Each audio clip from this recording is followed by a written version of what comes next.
My wife called herself a single mom while I was cooking dinner for our kids and job hunting after being laid off, then secretly filed for full custody, claiming I was unstable. Her family backed her lies. She moved a new guy in while we were still married and tried to erase me like I was some ghost haunting her perfect narrative. But I kept receipts, every meal, every homework session, every lie. She thought she could bury me quietly, but she forgot. The man she erased was still their father, and I wasn't going down without a fight. Hey, before we move on to the video, please subscribe to the channel and hit the like button. Thanks. I don't know if I'm looking for advice or just venting, but this is something I've needed to get off my chest for months. I think I'm still in the shock phase of realizing how quickly people can erase you from their lives, especially the people you thought were supposed to love you unconditionally. Last year, I lost my job. It wasn't dramatic. It wasn't scandalous. The tech company I'd worked for since college got bought out in a merger, and like hundreds of others, I was let go. No severance, no fanfare, just a 10-minute Zoom call followed by a locked Slack account. I remember walking out of my office, the home office I'd built up with so much care during the pandemic, and telling my wife the news. Her name is Claire. We've been married 10 years. Together 13. We have 2 kids, Hannah, 7, and Miles, 5. We've had our ups and downs, like any couple, but I always thought we were solid. When I told her I'd lost the job, I expected concern, frustration maybe, but support most of all. Instead, she gave me this flat, almost distracted, "Oh wow. Okay. What now?" I should have known then. That tone wasn't fear. It wasn't sadness. It was detachment. For context, I was the sole breadwinner. Claire's a stay-at-home mom, and that was a mutual decision.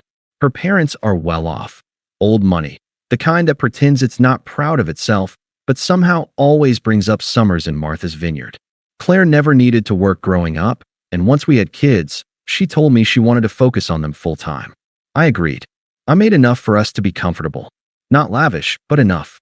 The first few weeks after I lost the job, I threw myself into finding a new one. Tech job hunting is brutal. The tests, the interviews, the algorithms, it's exhausting. But I tried to stay positive. I figured I had 3 months of savings, maybe 4 if we cut back. Claire didn't seem worried. In fact, she started going out more. Yoga, brunch with her sister, long Target runs where she just needed to breathe. Fine. I figured I'd pick up the slack at home. I was the one cooking, doing laundry, making lunches, helping with homework. I was glad to. I love my kids, and honestly, it gave me structure. Every time I'd see Claire walk in after hours away, I hoped she'd smile, appreciate me. But instead, it was like I was just a roommate. Things changed fast. Her phone never left her hand. Group chats would light up, and when I glanced over, she'd tilt the screen away. I asked once if it was her mom. They're very close, and she said, "Just stuff with the family. You wouldn't be interested." That stung more than it should have. Then there were the dinners. Her parents had always hosted monthly family meals. I tolerated them even though they clearly thought I was beneath Claire. Her father once told me, when we were newly engaged, just make sure she never has to want for anything. Subtle. Anyway, we always got invited. But suddenly, silence. One night I saw her putting on makeup and asked if we were going out. She said, "Oh, no, just dinner with my parents." Small thing. Just us. Just us. It wasn't a one-off. That became the norm. She started referring to plans she'd already made, without me. Always at the last minute. Always vague. "It's just easier this way, babe. You're stressed." I don't want to add to it. Add to it? It was like I had become a burden.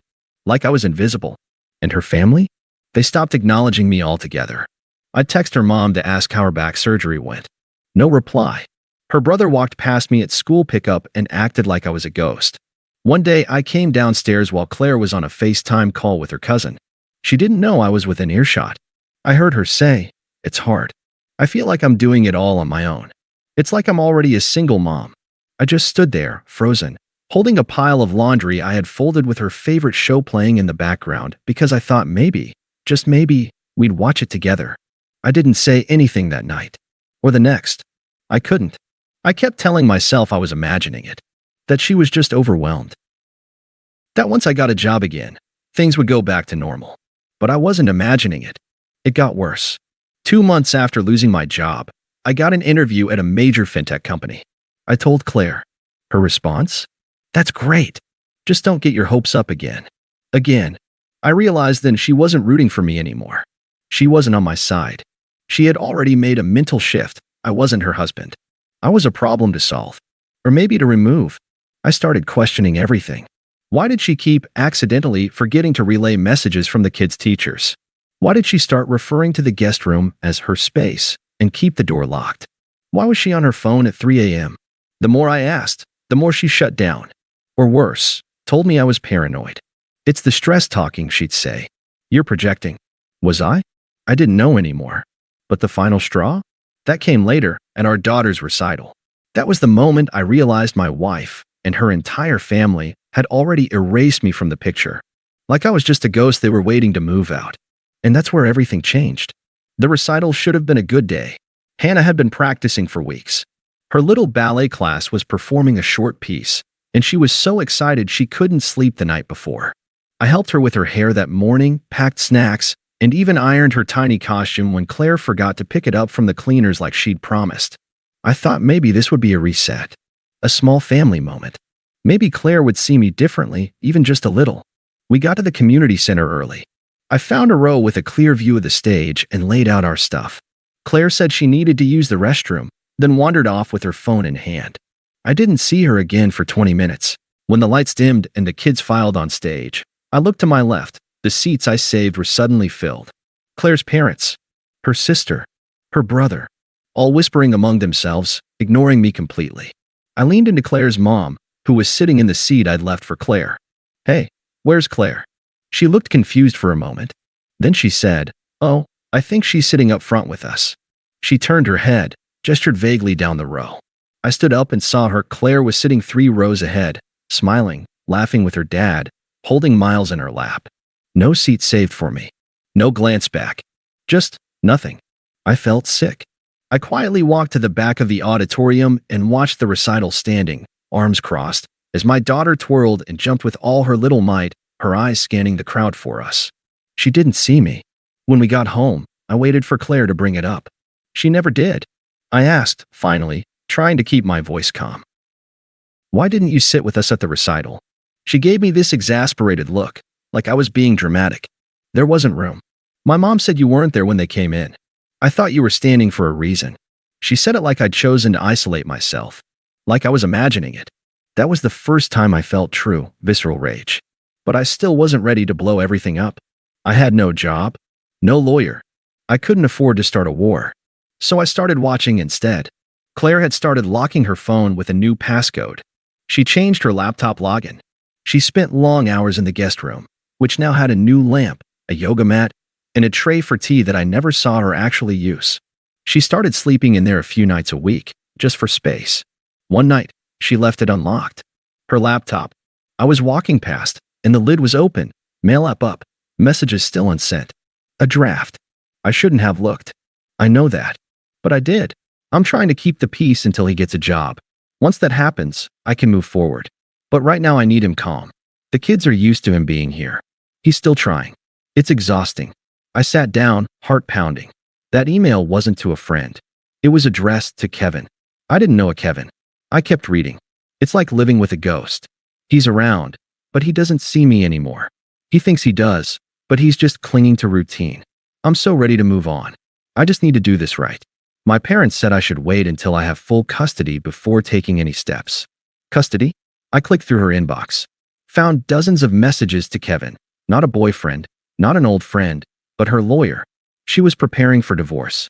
I confronted her the next morning. My hands were shaking. When were you planning on telling me you were divorcing me? She didn't flinch. She didn't deny it. She just exhaled and said, You weren't supposed to see those. No apology. No shame. I asked her how long. How long she'd been planning this. How long she'd been working behind my back. She said, It's not like it was a secret. We haven't been a couple for a long time. I stood there, stunned. You're sleeping in my house, eating food I buy, using money from our joint account, and you're planning how to take my kids away from me behind my back.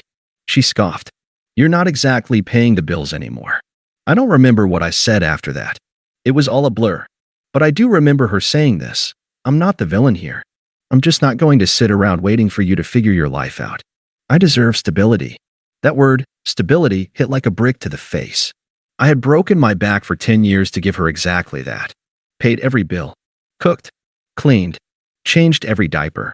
And now, when I had one moment of weakness, she'd made up her mind. She didn't just want out. She wanted me erased. Later that week, I took Miles to school and ran into another dad from his class, Stan. We're not close, but we've chatted a few times during pickup. He asked how I was doing. I gave the usual, "Oh, things are busy, you know, parenting."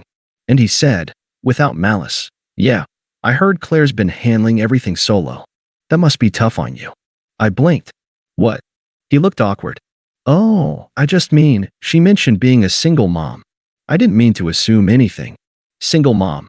That night, I looked through her Instagram. She'd started posting again. No photos of me. No mention. Just captions like, "Solo bedtime isn't easy, but it's worth every minute for these two." Trying to balance it all as a single mama sent coffee. She hadn't divorced me yet.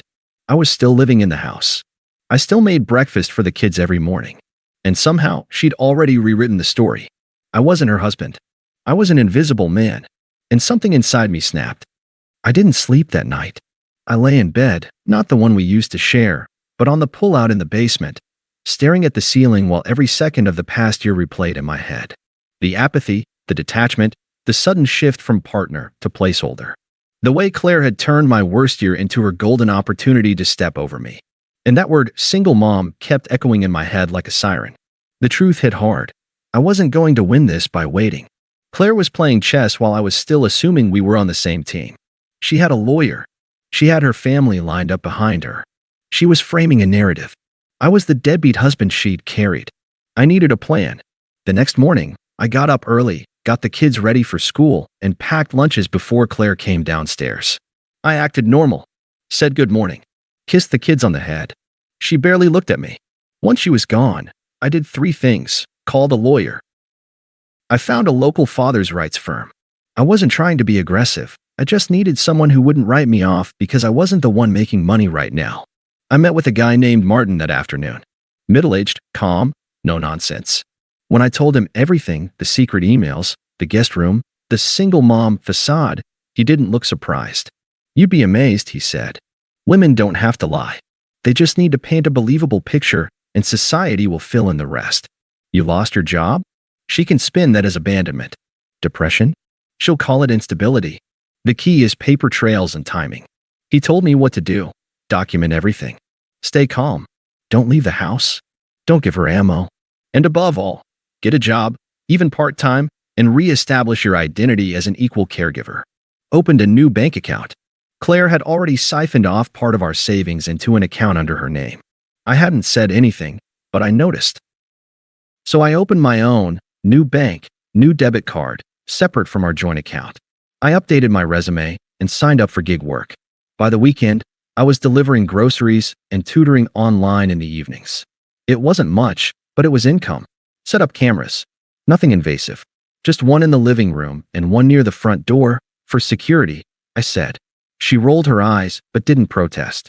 I kept a journal too, with timestamps and notes.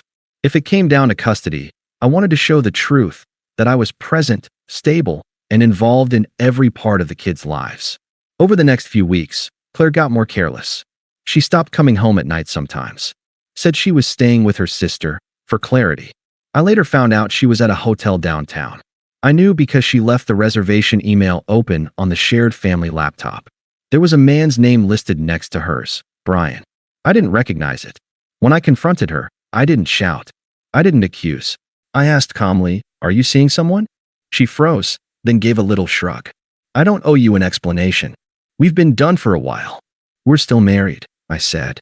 "You can't force me to stay emotionally committed to someone who checked out," she replied. Checked out. Because I lost a job during a recession. Because I cooked dinner while applying for work. Because I folded her laundry while she sent flirtatious DMs. Because I kissed our daughter goodnight while she planned how to erase me. But the worst part was when she tried to involve the kids. One evening, Hannah said something odd. "Mommy said she's going to get us a better house soon." I blinked. "What kind of better house?" "A new one. With a pool. Just us and Mommy." She said, "You'll still visit." She said it so casually. Like it was settled. Claire had already started priming them. She wasn't waiting to see if she'd win. She was acting like she already had. That night, I confronted her again. Do not use the kids as leverage, I told her. She didn't deny it. She just looked bored. They deserve stability. There it was again. That word. Stability. That night, I made a choice. I wasn't going to wait for her to serve me. I was going to file first. I didn't want revenge, not yet. I wanted clarity, control, dignity. The next morning, I returned to Martin's office and we filed. Divorce. Custody request. 50-50. Evidence list. Outlined. Claire didn't see it coming. She came home to a copy of the papers on the kitchen counter. She stared at them for a full minute before saying, "You're bluffing." "No," I said. "You were." And then I walked out. I expected a reaction. What I didn't expect was how fast the mask came off. The day after she got the divorce papers, Claire showed up at my basement door, where I'd been sleeping for over a month by then, and started screaming. Not crying. Not pleading. Screaming. "You blindsided me. After everything I've done for this family, you want to humiliate me like this." I stayed calm. I said nothing. I'd prepared for this. She escalated fast. "You have no job, no leverage, and you're seriously trying to take my kids from me? Go ahead. Try. I'll bury you." I didn't respond. Claire stormed out, and by the end of the day, I got a formal reply from her lawyer. She was demanding primary custody, claiming I was unstable, unemployed, and emotionally neglectful. She said I had mental health issues stemming from the job loss, and that I refused to co-parent. She was going for the kill shot. The next few weeks were hell. Her family went into overdrive. Her sister, who hadn't said 2 words to me in 6 months, posted cryptic things online like, "It's always the deadbeat dads who try to play victim when the mom finally puts her foot down." Her mother called my mother and said, "We're all just worried about the children's safety." Safety? Like I was some unhinged threat just because I didn't have a W-2 at the moment. But here's the thing. I was ready. I had my journal. Video footage of me picking the kids up from school, making meals, helping with homework. Photos of me at the recital, alone in the back. The email from her lawyer talking about custody before she ever mentioned divorce to me. My lawyer helped me submit a full counterclaim with everything we'd gathered. We requested a psychological evaluation for both parties. She refused, made excuses, tried to delay. But the judge wasn't blind. She saw what this was, an ambush attempt. Then came the first court appearance, a temporary custody hearing. Claire came in with a new wardrobe, freshly dyed hair, and her entire family in tow like some warp support squad. She tried to paint me as a lazy, bitter ex who'd given up on life. I spoke quietly, presented our child care schedule, showed proof of my income from tutoring and delivery gigs, and pointed out that I was still doing school drop-offs, feeding the kids, even handling parent-teacher conferences. Claire didn't like that. She glared at me the whole time. Her parents looked stunned, like I'd broken character in a play they wrote without me. The judge didn't rule that day, but she made one thing very clear: both parents appear active in the children's lives. Until this is settled formally, I see no reason to disrupt their routine. Temporary 50-50 custody. That night, I cried. Not because I was happy, but because I was still in the fight. What happened next shocked even me. Claire imploded. When she realized she wasn't going to steamroll me, she turned spiteful, vindictive. She started dropping the kids off late, not showing up on her days, forgetting backpacks, canceling appointments, refusing to communicate. One day, Miles came home with a stomachache and said, "Mommy says you're trying to take us away forever." But I said I'd hide if that happens. I nearly lost it. I documented everything. When Claire realized her manipulation wasn't working and that the kids weren't parroting her narrative, she pivoted again. She started pretending to be friendly. Suddenly, I was getting texts like, "Maybe we should talk this out. I never wanted it to get ugly. Let's meet, just the 2 of us. Maybe we can co-parent better if we really hear each other." But I wasn't falling for it. Not anymore. This wasn't remorse. This was her realizing her plan had failed. Meanwhile, I kept rebuilding. I picked up a remote tech support job, not glamorous, but it paid. I kept the kids on a solid schedule. Their teachers even emailed me to say they were remarkably well-adjusted given the circumstances. At night, I worked. During the day, I parented. I lost weight, started journaling, reached out to friends I'd lost touch with. I went to therapy, not because I thought I was broken, but because I didn't want to become bitter. I wanted to understand how I let myself disappear so quietly, so completely, in my own home. One of the most healing moments came when Hannah crawled into bed next to me one night during my week with them and whispered, "I like being here better. It's quieter. You always listen." I held her for an hour. Claire tried one last nuclear option. She filed a motion saying I was financially unfit and requested full custody again, this time using the fact that I was only just now employed. We showed the judge the payment records, tax forms, the steady job. My therapist wrote a letter affirming I was mentally stable, consistent, and not at risk for any depressive episodes. My kids' teachers submitted statements about my involvement. The judge denied her motion. Hard. And then she said something I'll never forget. "This court has seen no credible reason why Mr. my last name should not retain equal custody. If anything, the effort shown speaks volumes." Claire walked out of the courtroom without looking at me. That was the day I stopped feeling like a ghost. Not because I beat her. Not because the system worked for once. But because, after being erased, ignored, and discarded, I had stood up, documented the truth, and refused to disappear. I wasn't angry anymore. I was clear. Claire didn't take the final ruling well. After the court officially granted 50-50 custody, she unraveled in slow motion. Not dramatically, not all at once. But the steady, aggressive confidence that had powered her for months? Gone. She started slipping. Subtle things at first. Forgetting school forms. Missing pickups. Hannah mentioned more than once that Claire was too tired to help with homework. Miles said he'd eaten frozen pizza 4 nights in a row. I didn't say anything. I just documented. Meanwhile, I was thriving. My contract work turned into a permanent remote position. I moved out of the basement into a rental townhouse nearby. Modest, but clean. My own space. The kids had bunk beds and decorated the walls with glow stars and hand-drawn family trees. And slowly, very slowly, the tide turned. I noticed it first when her parents stopped speaking to me entirely. At school events, they'd come, sit on the opposite side of the auditorium, and avoid eye contact. Claire looked uncomfortable too. Not cold, not cruel anymore, just exposed. Like the performance was over and she hadn't rehearsed the ending. Then her sister, who used to flood social media with passive-aggressive posts, went quiet. I later found out from a mutual acquaintance that Claire had borrowed money from their parents, twice, to cover her legal fees. When she lost the custody fight, she told them I'd tricked the court and made her look unstable. But her parents had watched her spiral, seen her skip pickups, heard the excuses, and I think, for the first time, they started to wonder what was true. The real shift came about 6 months later. I was dropping off the kids when Claire asked me to wait a minute. Her tone was nervous, uncertain. She never used to sound like that. She handed me an envelope. Inside was a printed letter. 5 pages. Typed. It was an apology. Kind of. I didn't handle things right. I was angry and scared and trying to protect the kids in the only way I knew how. But I see now that I didn't give you enough credit for being the kind of father they need. It was a mix of regret, excuses, and half-hearted vulnerability. She admitted to exaggerating things in court.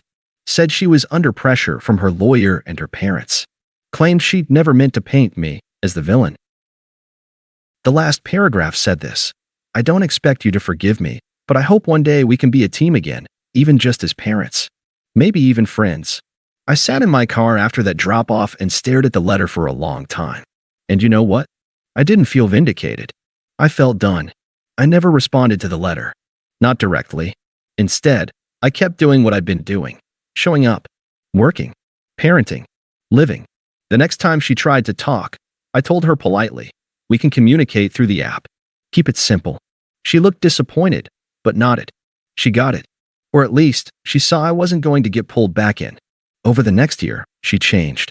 Less performative. Less petty. She stopped weaponizing the kids and started asking for help, respectfully. I helped when it made sense, and said no when it didn't. I kept boundaries like they were sacred. We weren't friends. We were co-parents. And that was enough. Now, nearly 2 years after that first court filing, my life is full again. The townhouse is small, but it's ours. The fridge has the kids' drawings. The shelves are filled with books and puzzles. I cook dinner with Miles while Hannah reads nearby, humming. There's peace here. I even started dating again slowly, cautiously. I don't hide it from the kids, but I don't rush it either. They deserve stability, too, the real kind. Not the weapon Claire once made it. And Claire? She's still figuring herself out. She went through another breakup recently. The guy she secretly dated during our separation finally disappeared. She's back living with her parents part-time, trying to manage the split home dynamic. I wish her no harm, but I'll never let her rewrite the story again. This is the truth. She didn't just leave me. She erased me. She rewrote our marriage like I was an afterthought. She nearly took my children from me not because I was dangerous, but because I was vulnerable. And when the system didn't hand her the victory she expected, she tried to re-enter my life gently, with letters and quiet, reconciliation tones, hoping I'd forget how thoroughly she betrayed me. But I didn't forget. I healed. On my own terms. And I became a father worth fighting for it again. One evening, as I was picking the kids up, Claire stood by the doorway for a moment too long. She looked like she had something to say. Then she did. I know I really hurt you. I don't think I ever really saw you until after I lost control of the narrative. I said nothing. She added, "You're doing a great job. They're really happy with you." I nodded. "They're my whole world." She hesitated. If I could go back. I cut her off gently. "You can't. And that's okay. But I won't go back with you." That was the last emotional conversation we ever had. Now, I just live. I'm not angry anymore.